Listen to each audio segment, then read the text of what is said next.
हम आपस में लड़ते रह गए, हम गंदी राजनीति का हिस्सा बन के रह गए। अगर इन्हीं लोगों के भरोसे देश छोड़ दिया तो दोस्तों 75 साल और पीछे रह जाएंगे। अब जरूरत है, देश के लोगों को खड़ा होना पड़ेगा, 130 करोड़ लोगों को खड़ा होना पड़ेगा। इस देश को लोग आगे लेके जाएंगे, नेता और पार्टियां आगे लेके नहीं जाएंगी। हमारे पास बेस्ट इंजीनियर हैं, बेस्ट डॉक्टर हैं, बेस्ट बिजनेसमैन हैं, बेस्ट किसान हैं, बेस्ट प्रोफेशनल्स हैं, बेस्ट वकील हैं, बेस्ट डॉक्टर हैं, फिर भी हम पीछे क्यों हैं? इसलिए कि हमारे देश की राजनीति बहुत खराब है। इस राजनीति को ठीक करना पड़ेगा।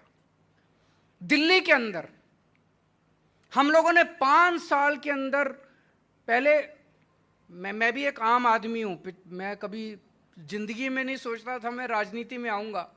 किस्मत ने ऐसा पलटा खाया कि लोगों का प्यार मिला, किस्मत पलटी और दिल्ली का मुख्यमंत्री बन गया। पहले मैं सोचता था कि कुछ ज्यादा ही मुश्किल होता होगा सरकार चलाना, जो समस्याएं समाधान नहीं हो रहा।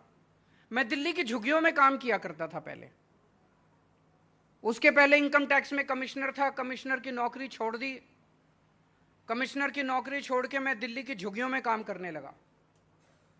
झुग्गियों में मैं देखता था गरीब लोग सरकारी स्कूल में बच्चे भेजते हैं, सरकारी स्कूलों का इतना बुरा हाल था।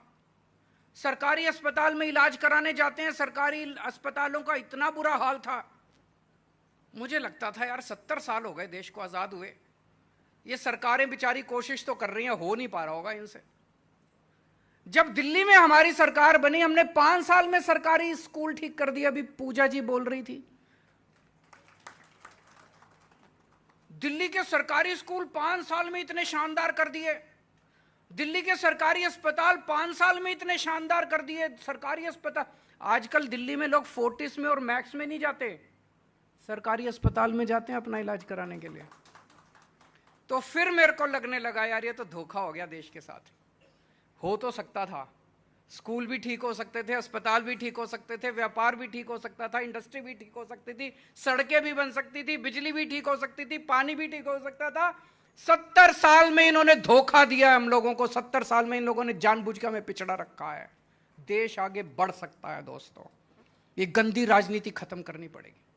बताइए, मैं अगर आपसे जामनगर मिलने आ रहा हूं, मैं कोई आतंकवादी हूं?